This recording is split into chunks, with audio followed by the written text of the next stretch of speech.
Dicen que el cuerpo no miente, y los cuerpos de aquellas dos niñas contaban una historia que ningún cronista se atrevió a escribir. Sus pies descalzos dejaban rastros de sangre sobre la nieve de febrero.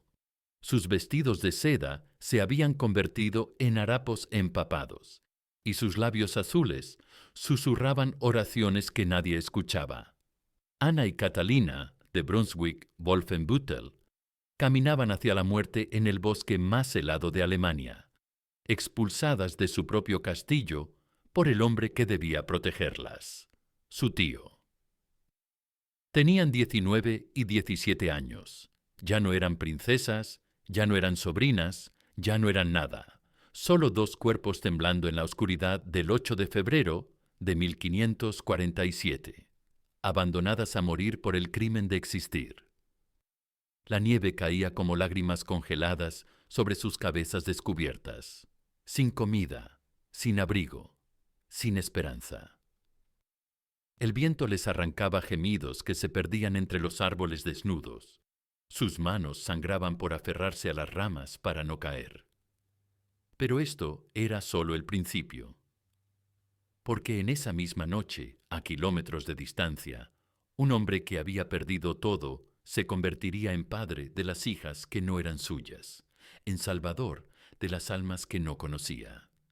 Para entender cómo dos princesas abandonadas encontraron la redención en los brazos de un duque caído, hay que retroceder, volver a los días cuando aún creían que la sangre noble protegía de la crueldad humana.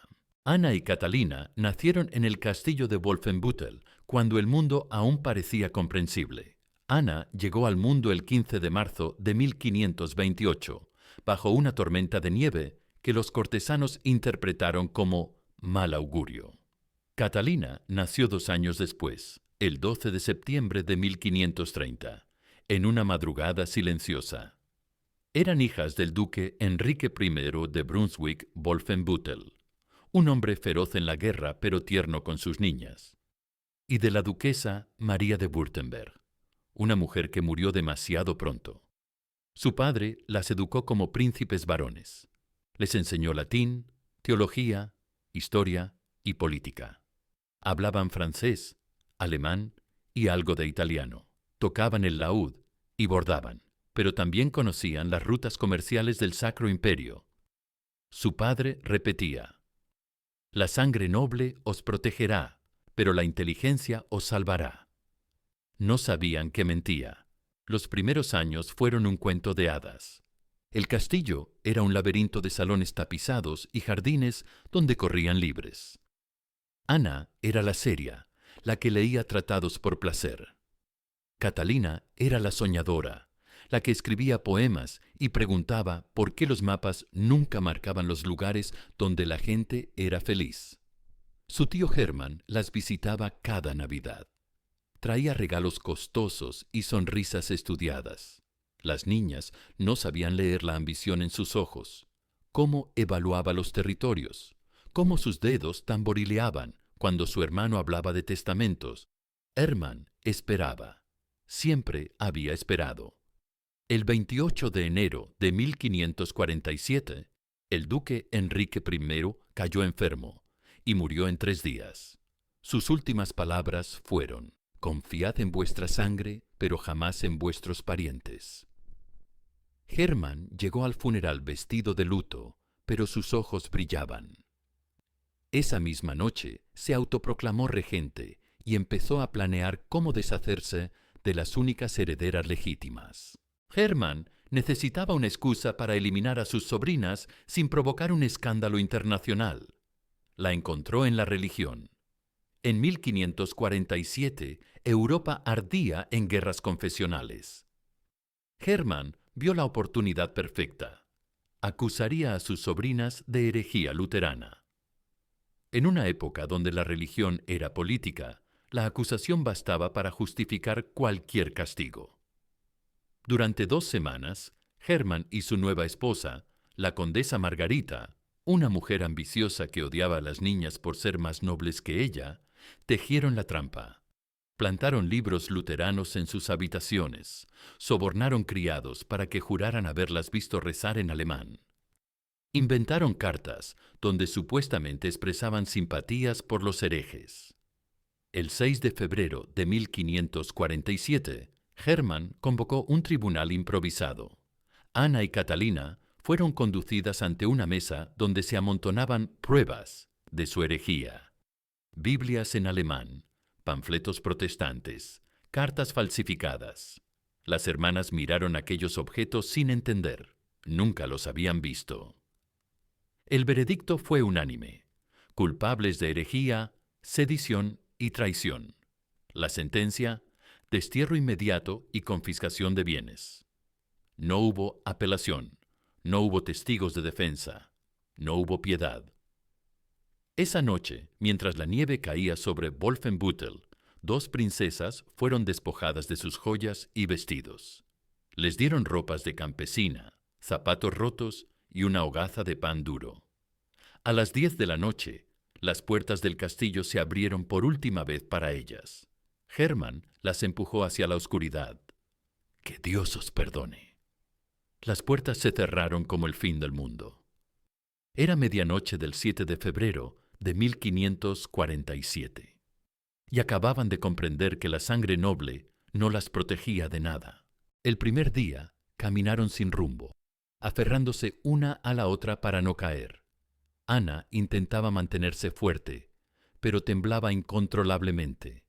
Catalina lloraba en silencio, lágrimas que se congelaban antes de llegar al suelo. No tenían destino, no conocían el camino. Solo sabían que cada paso las alejaba de la muerte, o las acercaba a ella. Esa noche se refugiaron en el hueco de un árbol caído.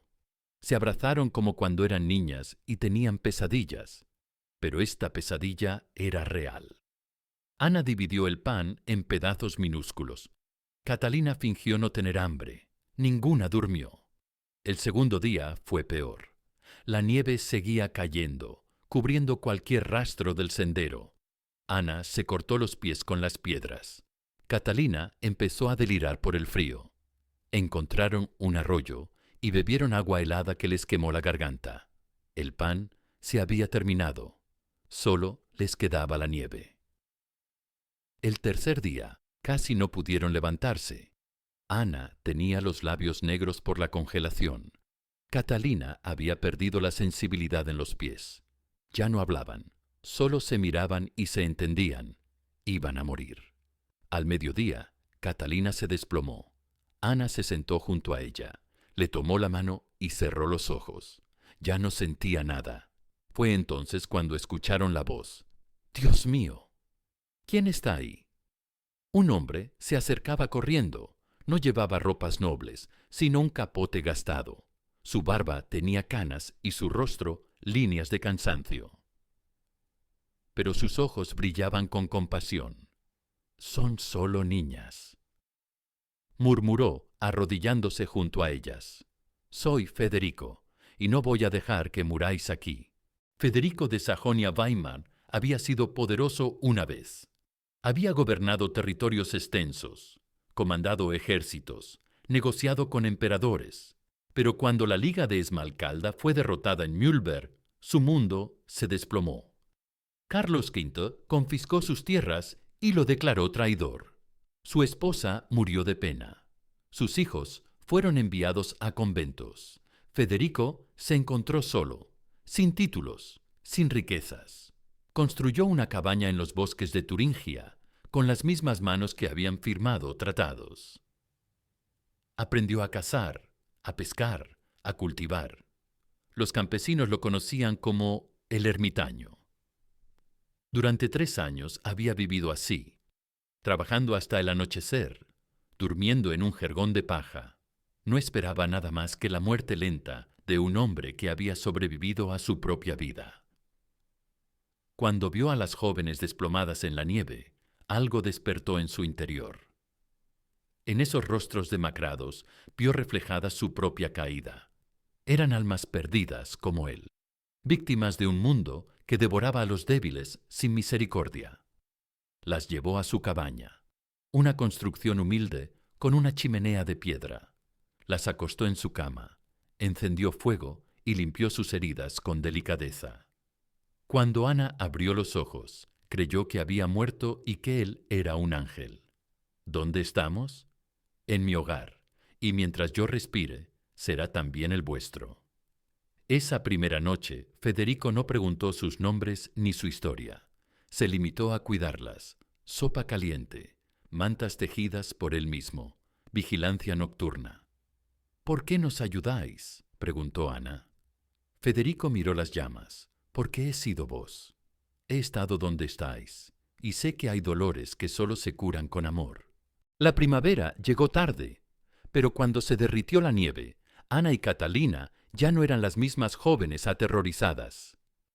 Habían aprendido a encender fuego, cocinar, pescar. Sus manos tenían callos de trabajo honesto. Sus rostros brillaban con salud de quien vive al aire libre. Pero el cambio más profundo era espiritual. Por primera vez, sabían lo que significaba ser amadas por lo que eran, no por lo que representaban. Federico las trataba como las hijas que había perdido, con ternura, pero también con respeto. Les enseñó a sobrevivir, pero también a vivir. En las tardes, Ana leía tratados filosóficos mientras Catalina bordaba. Federico tallaba madera. Hablaban de todo. Él contaba historias de sus días de esplendor sin nostalgia. Ellas hablaban de su niñez sin amargura. El tiempo y el amor habían curado las heridas más profundas. Una noche de abril, Catalina preguntó: ¿Qué será de nosotras, padre? Lo había llamado padre sin darse cuenta. Federico se emocionó. Seréis lo que queráis ser, no princesas de un ducado que ya no os quiere. Seréis mujeres libres. Y vos, seré vuestro padre, no el que os dio la vida, sino el que os enseñó a vivirla. Ese verano fueron los más felices de sus vidas. Federico les enseñó los secretos del bosque. Ana se convirtió en cazadora hábil. Catalina descubrió talento para la herboristería. Cuando supieron que Hermann había anunciado su muerte, sintieron liberación. Oficialmente estaban muertas. Nadie las buscaría. Eran libres de verdad. En el otoño tomaron una decisión definitiva. Se quedarían con Federico como familia elegida. Cambiarían sus nombres, abandonarían sus títulos. 3 almas perdidas que se habían encontrado en la oscuridad y habían decidido crear su propia luz. Para 1548, la cabaña de Federico se había convertido en una pequeña aldea. Ana y Catalina, ahora Annegret y Catharine, habían construido un taller donde preparaban medicinas y tallaban herramientas. Federico había ampliado el huerto hasta convertirlo en una granja que alimentaba no solo a ellos, sino a viajeros perdidos que llegaban buscando refugio. La fama de el ermitaño caritativo se había extendido. Llegaban mercaderes arruinados, soldados desertores, mujeres viudas con hijos. Federico los acogía sin hacer preguntas, les daba comida y refugio. Si querían quedarse, les asignaba tareas para contribuir a la comunidad. Ana se había convertido en administradora del refugio. Su educación noble le servía para organizar turnos, gestionar recursos, mediar disputas. Catalina era la sanadora.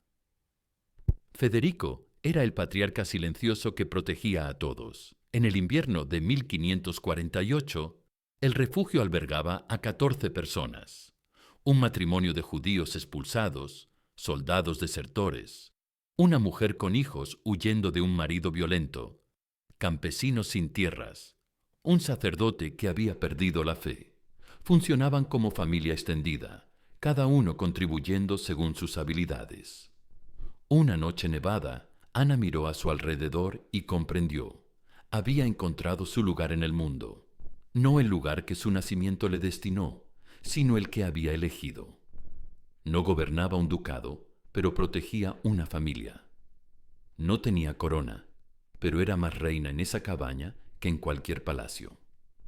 «Somos las mujeres más ricas del mundo», murmuró. Federico sonrió con orgullo paternal. Ya no era el duque caído, sino el patriarca de una familia construida con amor.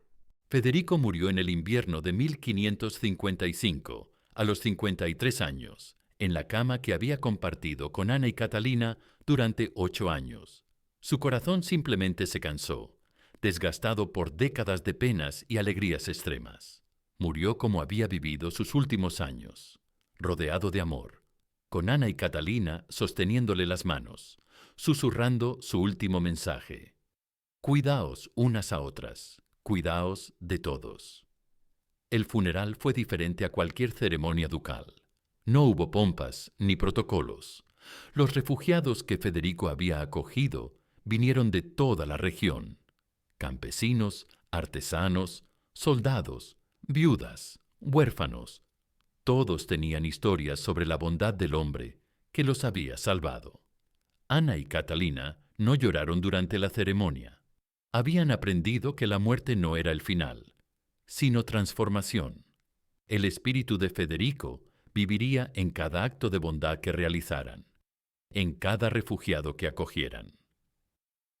Algunos refugiados se marcharon después del funeral, pero Ana y Catalina se quedaron con 12 personas que consideraban el lugar su hogar. Continuaron la obra de Federico, un santuario para los desposeídos, donde la sangre noble importaba menos que la nobleza del corazón. Ana se casó en 1556 con Johann, el mercader que durante años había traído refugiados al bosque. Nunca supo que había sido princesa. Para él era Annegret, la administradora del refugio. Catalina nunca se casó, dedicando su vida a curar enfermos y criar huérfanos. Ambas vivieron hasta edad avanzada, muriendo con pocos días de diferencia en 1595. Los campesinos las recordaron como las hermanas santas, sin saber jamás que habían sido princesas. Su refugio continuó funcionando generaciones después, un testimonio silencioso de que el amor verdadero puede transformar el abandono en hogar. Siglos después, cuando los historiadores excavaron en los archivos de Brunswick-Wolfenbüttel, encontraron los documentos del juicio fraudulento de Hermann, las acusaciones de herejía, las pruebas plantadas, los testimonios comprados. También encontraron las cartas que él escribió a otros nobles, describiendo cómo había eliminado el problema de la sucesión, con elegante solución. Hermann gobernó el ducado hasta su muerte en 1571, siendo recordado como un administrador competente, pero cruel. Nunca tuvo hijos legítimos.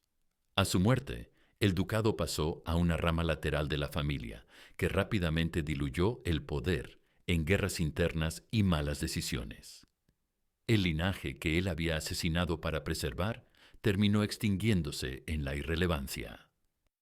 Mientras tanto, en los archivos parroquiales de pequeñas aldeas turingias aparecen registros de Annegret la sanadora y Catharin la sabia, mujeres que establecieron hospitales para pobres, escuelas para huérfanos, refugios para viajeros.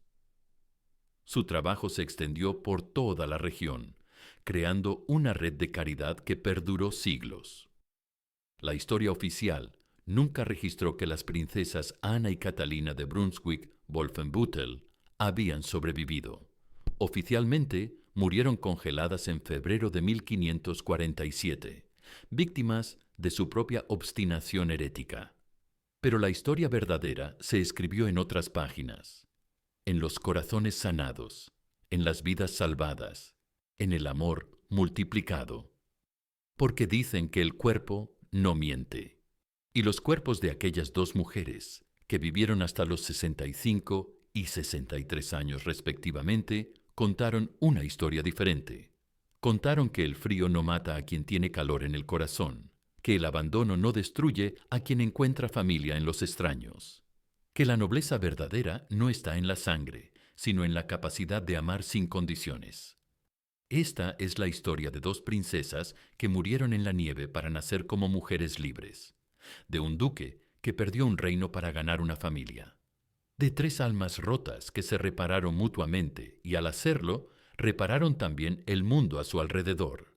Ana, Catalina y Federico no fueron recordados en las crónicas oficiales, pero su legado perdura en una verdad simple y eterna, que los títulos se heredan, pero la nobleza se elige, que la sangre puede determinar el linaje, pero el amor determina el destino. Y que a veces las familias más fuertes no son las que nacen, sino las que se encuentran en la oscuridad y deciden juntas crear su propia luz. Así mueren los imperios, no con gloria, sino con traición.